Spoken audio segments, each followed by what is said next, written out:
Ladies and gentlemen, please rise for the Acting Attorney General and welcome the official party to the stage.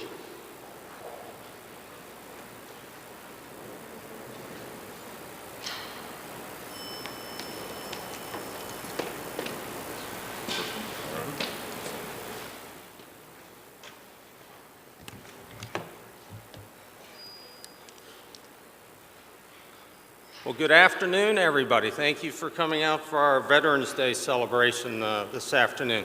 Please be seated. I would like to welcome you to the 8th Annual Department of Justice Veterans Appreciation Ceremony. I'm Lee Loftus. I'm the Assistant Attorney General for Administration, and I really am honored to be with you this afternoon. This is one of my favorite events. We are honoring our nation's veterans and the veterans who work here at the Department of Justice. In particular, I really do want to welcome the folks who work here at the Department of Justice, because this really is a first-class event, and I'm appreciative that you all have come out this afternoon. As we begin today's program, please join me welcoming here on stage. I am joined by our Acting Attorney General Matt Whitaker and our keynote speaker, Major General Robert LaBruta, the Director of Military Force Management Policy and Deputy Chief of Staff for Manpower Personnel Services for the United States Air Force. Thank you both for taking time out of your schedule today to join us for our very special event. Unfortunately, our acting AG cannot spend the entire ceremony with us this afternoon because of his schedule, but I am very appreciative that you've been able to join us this afternoon. Veterans Day is one of the really special events we have here at the Department of Justice. To start the event, I would like you to please stand for the presentation of the colors by the Joint Armed Forces Color Guard of the Military District of Washington and the National Anthem, which is going to be performed by one of our own, Jarrell Wilson Takahashi from the Community-Oriented Policing Program, or what we call COPS.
Stripes and bright stars through the perilous fight, o'er the ramparts we watched was so gallantly streaming, and the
Please be seated, everyone.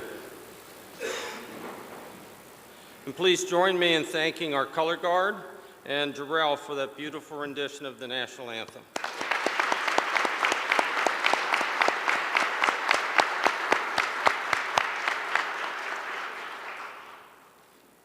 As we honor our country's veterans, it's a real privilege to stand before a select group of Department of Justice employees who have served our country in the armed forces. To recognize your time in the military, we have a special musical tribute we would like to play. And during that tribute, I'd like to ask the veterans who are here with us this afternoon, when you hear your military branch service song, please stand. Please remain standing until we go through all the branches of the service. But please join us in this special musical tribute. And again, when your branch song comes up, please stand.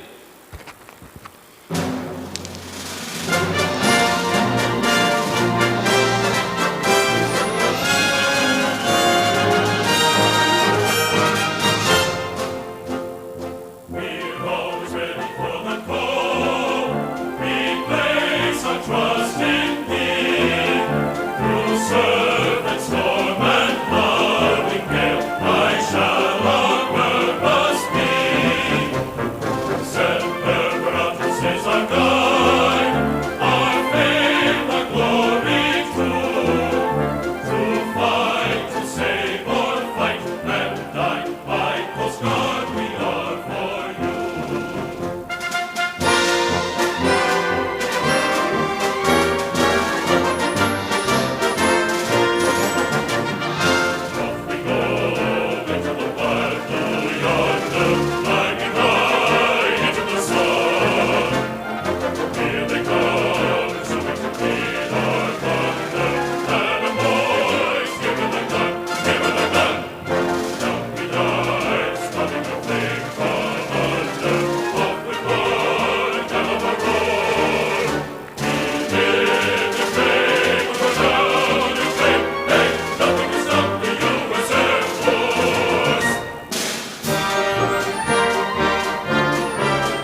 Well, thank you, everyone, for joining in the tribute there.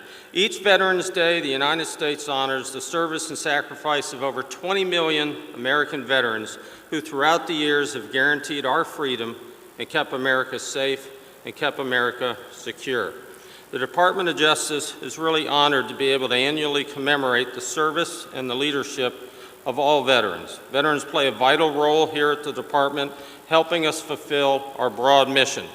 The training and education that veterans receive during their military service is directly transferable to the types of work we do here at the Department of Justice, particularly our law enforcement jobs. It's a real win-win for the Department of Justice to have talented people like you on our workforce. I really am pleased that everyone could come out today. Not only is this a terrific event for us, it's especially nice this year because it's the centennial of the World War I armistice. So thank you for all your service, and let me move along to our main speakers this afternoon. It's really my honor to introduce our Acting Attorney General, Matthew Whitaker. Prior to becoming the Acting Attorney General, Mr. Whitaker served as the Chief of Staff to Attorney General Jeff Sessions, and earlier he was the United States Attorney for the Southern District of Iowa under President George Bush. He's been in private practice, and since I have worked with Matt for the last year, I can tell you he's got an MBA, he's a spot-on budget guy for all the budget work we do, and he's just a tremendous advocate for the Department of Justice.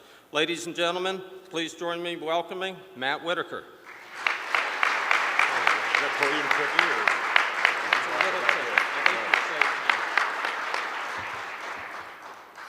Thank you, Lee. I appreciate it. I've enjoyed working with you over the last more than a year on some of the more interesting issues that the Department of Justice faces, like budgets and human resource issues and the kind of stuff that keeps us deployed and doing our job every day, protecting Americans and saving lives that our heroes do. You've been here 36 years in the Department of Justice, and you've been our AAG for 12 years.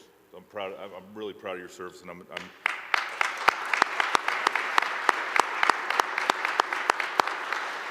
I also want to thank the Joint Armed Services Color Guard for the presentation of the colors, and Gerald Wilson Takahashi. That was a beautiful rendition of our national anthem. Thank you. Thank you for being here for our 8th annual Veterans Appreciation Day at the Department of Justice. And above all, thank you to all our veterans here in the Great Hall today joining us for this important honor and celebration. Thank you for your service in the armed forces, and thank you for your service to the Department of Justice. And at this Department of Justice, we recognize that public safety is government's first and highest priority. The men and women of the armed forces, the Army, the Navy, the Marines, the Air Force, the Coast Guard, risk their lives for that mission every day, and each of us owes a debt of gratitude. This department also works for public safety by enforcing our laws, but we know that our work depends upon the bravery and sacrifice of the members of the armed services. We are proud of each one of the 27,000 veterans who serve in the Department of Justice.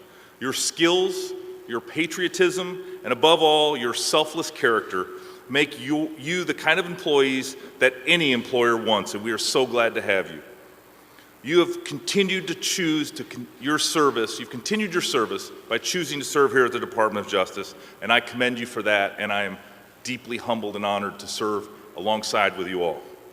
We are well aware of the heroes that walk the halls of Main Justice and across the world serving the Department of Justice. Outside of my office is a memorial to the names of our former colleagues who during World War II made the ultimate sacrifice to the defense of a grateful country. I also know firsthand of the heroes we have in the department because I am now literally surrounded by them each and every day. Most of the FBI agents on my security detail, the Attorney General's security detail, are veterans. That includes Special Agent Damon Flores, who is a former Navy rescue swimmer in the Mediterranean and in the Persian Gulf. After his service in the Navy, he went to college on the GI Bill and got an accounting and finance degree. He quickly realized that accounting was not as exciting as being a rescue swimmer, surprisingly. He wanted a little more adventure, and so he signed up for the FBI. He marked his 14th anniversary with the FBI yesterday. Damon, congratulations.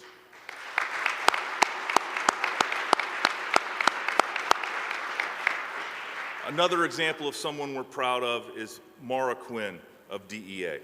Mara graduated from the Naval Academy, and then in flight school, she chose to fly helicopters so she could pilot a combat aircraft.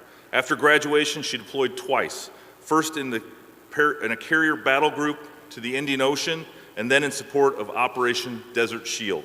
She served as an instructor pilot for 2 years and went to law school at night.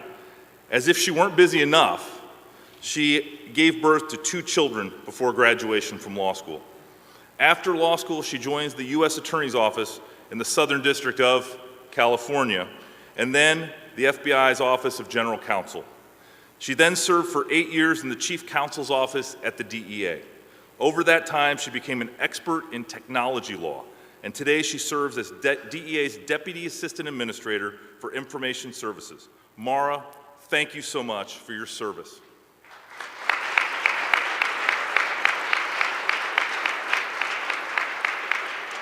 I could literally go on and on for the other 26,998 veterans and members of the armed services that are examples of what is the best about the Department of Justice. But this is the caliber of people that we are so grateful to have at the Department of Justice. Through our Veterans Employment Office in the Justice Management Division, we have made hiring veterans a priority and helped them make the transition into careers with the department. We want more exemplary employees like Damon, like Mara, and like the 26,998 other veterans that work here at the department alongside us. We will continue to invest in our heroes because you're a good investment. You are, in the words of General John Kelly, the very best this country produces. Now I have the honor of introducing someone who knows that as well as anyone. Our keynote speaker is the Director of Military Force Management Policy for the United States Air Force, Major General Robert LaBruta. You might think of him as the Air Force's head of human resources, kind of like I think of Lee as our head of all the things. Major General LaBruta has served in the Air Force for the last 37 years. Today, he is responsible for setting force management policy that affects more than 500,000 Air Force personnel. Issues like assignments, evaluation, readiness, and transitioning back into civilian life. And I saw we had several members of the Air Force family here with us today. Before this assignment, he served as a commander of the 2nd Air Force at Keesler Air Force Base in Biloxi, Mississippi. He has earned a number of distinguished awards, including the Defense Superior Service Medal, the Legion of Merit, the Meritorious Service Medal, the Air Force Commendation Medal, and the Air Force Achievement Medal, and many others. He is highly decorated. As Lee mentioned, unfortunately, I have a previously scheduled obligation. I won't be able to stay here for the General's remarks. But I really wish that I could stay, and I wanted to stay for your remarks, General, and I apologize for that. But please join me in welcoming to the Department of Justice, Major General Robert LaBruta.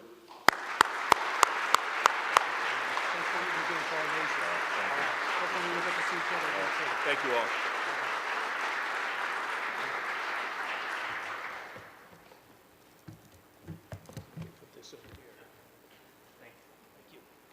Well, good afternoon, everybody. You doing all right? What a great day. I'm going to tell you, on my way over, I think everybody that is used to Washington, D.C., it's just normal for you. This is my 3rd tour at the Pentagon.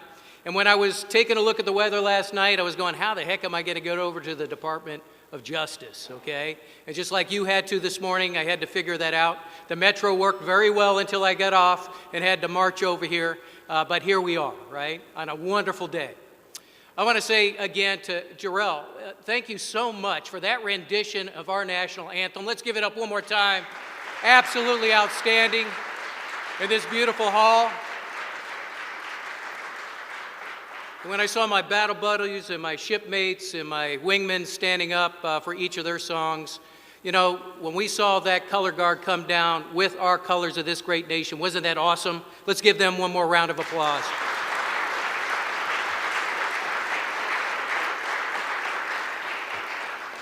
So here we are. Acting Attorney General Whitaker, I've got to say, you know, I know that he had to leave. I think he's on his way to the White House right now, or at least over to the Senate. It's really remarkable to have this opportunity to be with those that are serving the nation as we are, wearing this uniform. From all of us to you, I want to say thank you for the safety and the security that you provide to all of us as American citizens. It's an amazing institution, never been here before, beautiful building, but more remarkable is the work that you're doing on behalf of the United States of America. Good afternoon, ladies and gentlemen, and to the Acting Attorney General and, of course, Assistant Attorney General of Administration Loftus.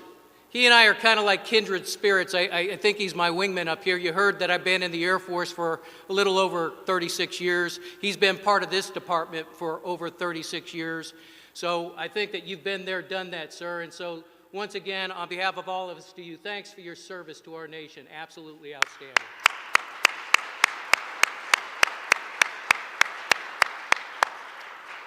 Then to the other distinguished visitors and guests that are here today, but most important to the Department of Justice workforce. And of course, to the veterans that stood for your actual anthems. I just want to say it's an amazing opportunity for me to be here to represent all of those men and women that are out there right now on the front lines, making the mission happen, whether they're a soldier, sailor, airman, Marine, or Coast Guard member for the United States. This gathering is all about our veterans, our American veterans, the men and women who fought for freedom and through their military service guaranteed our way of life. For over 243 years of independence, these patriots and heroes have stood watch, just like you, for our country. And we should never forget that. From Bunker Hill to Baghdad, their vigilance and determination to uphold the beliefs of which our nation was founded have made us the beneficiaries of those great sacrifices. And through their gallantry, America has truly been blessed with a vast array of possibilities as no other country on this planet. The sacrifices of our armed forces have provided an environment of safety, security, and freedom from which our nation has grown, prospered, and flourished. Whether it's in business or law or human rights, economics, science and technology, the arts, the United States of America is leading the world. And of course, America has long been the beacon of hope and liberty to others around the world, drawing millions to our shores and serving as a model of democracy. Every Veterans Day is important. Every Veterans Day is significant, but this year's commemoration was particularly meaningful. Exactly 100 years ago, this past Sunday, the guns of the Great War fell silent across Europe, and the doughboys started arriving back to their country. It was the 11th day, the 11th hour, the 11th month of 1918, that World War I, the war to end all wars, ended.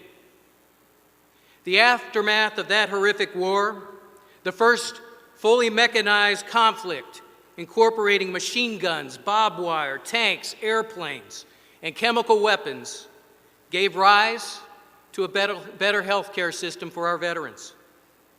In 1921, Congress combined all World War I veterans programs into one to create the Veterans Bureau. Public health service veterans hospitals were transferred into that new bureau, and an ambitious hospital construction program for World War I vets commenced. By 1924, veterans benefits were broadened to cover disabilities for service-related and non-service-related injuries. In 1928, admission to the national homes was extended to women veterans, National Guard, and militia veterans as well. And finally, in 1930, the Veterans Bureau was elevated to the Veterans Administration, the forerunner of the Department of Veteran Affairs as we know it today, with a mission, the sole mission, to consolidate and coordinate government activities affecting war veterans. All of those initiatives, all of those actions were very fortuitous because, as we know, the guns were not silent for long. The dark shadows of Nazism and fascism soon descended across much of the world, resulting in World War II. Some may argue that it was the most epic of American conflicts.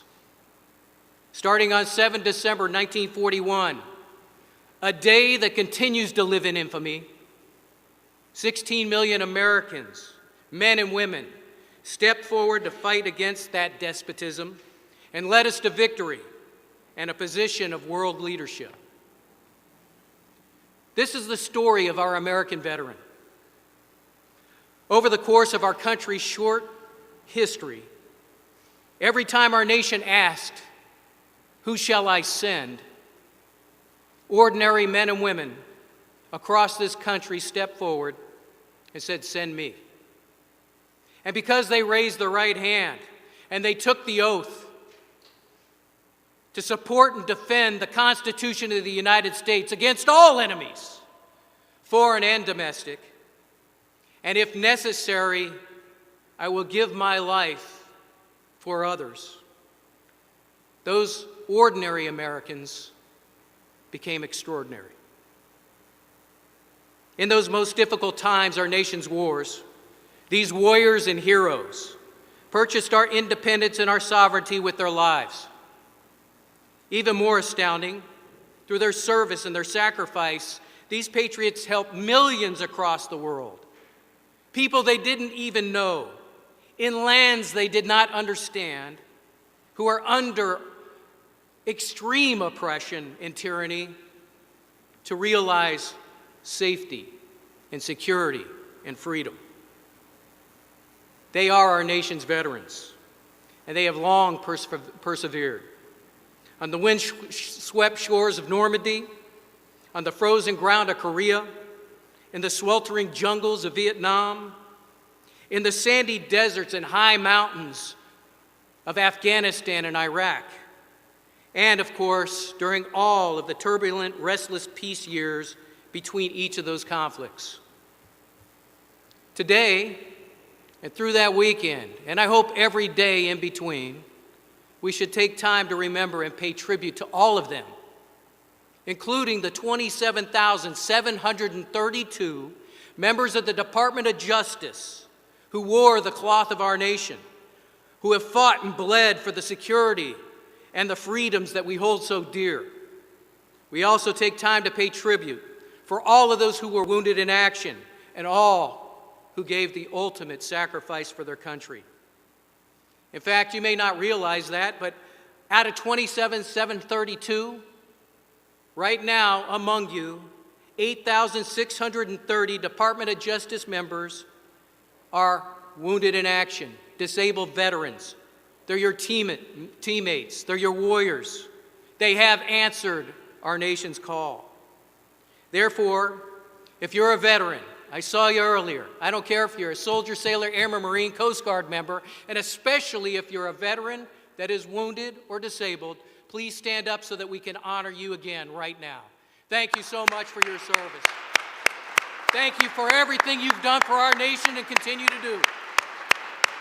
We appreciate you.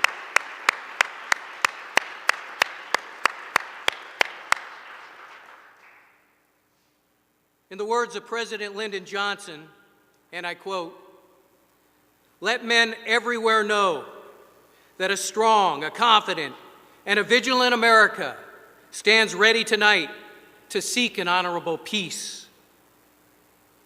But America also stands ready tonight to defend an honored cause.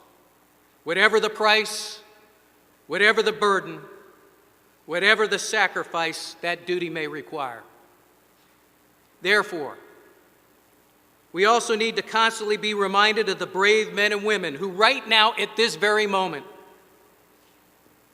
are at the tip of the spear. They're continuing to stand watch and keep the peace in very dangerous locations around the world.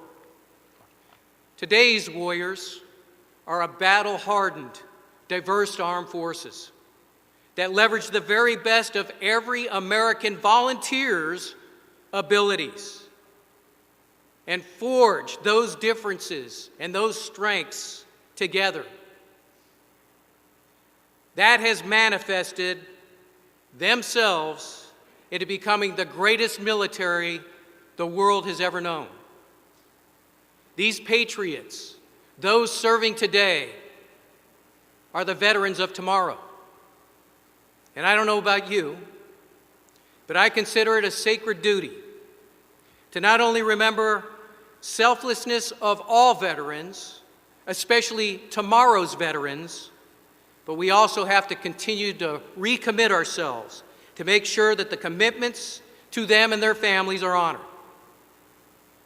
In closing, I want to once again thank this great institution for inviting me to celebrate with you. Thank every veteran that came today and all that have served before us, and of course those that are on watch today. In the words of President George Bush III, we acknowledge humbly that we can never serve our veterans in quite the same way that they served us. But we can try. We can practice kindness. We can pay it forward. We can volunteer. And yes, ladies and gentlemen, we can serve. That is what Veterans Day asks all of us to think about.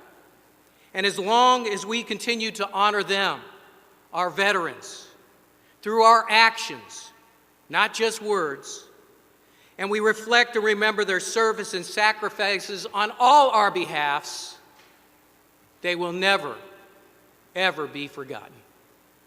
Thank you very much.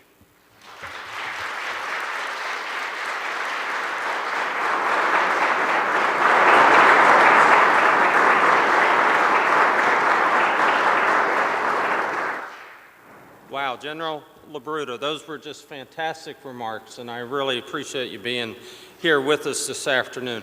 The General's remarks made me think of the fact that at home right now I'm reading a book. I'm reading a book about Washington at Yorktown and the victory at Yorktown. And when you talk about the greatest military on earth and the sacrifices that the veterans have made over the years, when you read a book like that and you see the hardships and the privations and the sacrifices those folks made back in those days, it's just stunning. But it's stunning also to think that there's a direct line from Washington and his soldiers to all of you in the room who are veterans and the veterans who support us today. So thank you, General, for everything you do. When the General talks about supporting an agency like this, you have to think what it takes to support an outfit like the Defense Department in its size and scope in each of the military branches. It's just staggering, and just wonderful work, General.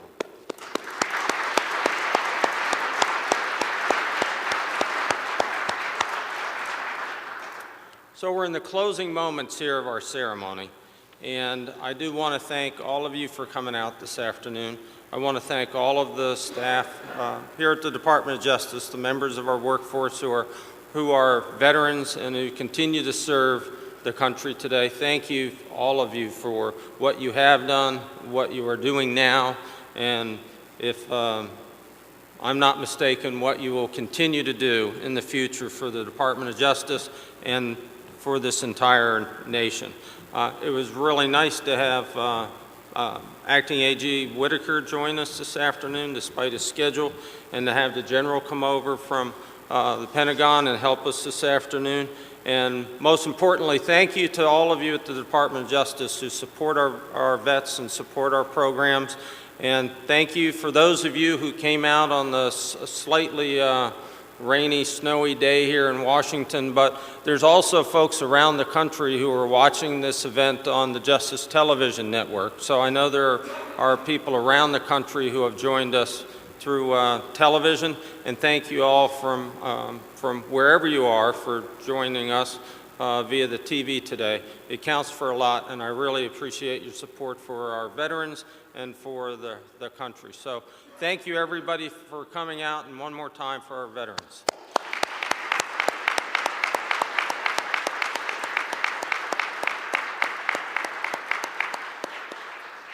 Thanks, everyone.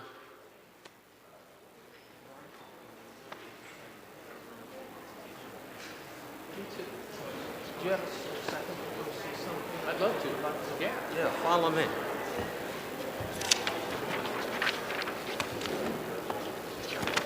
There's something that will be, I think, especially meaningful.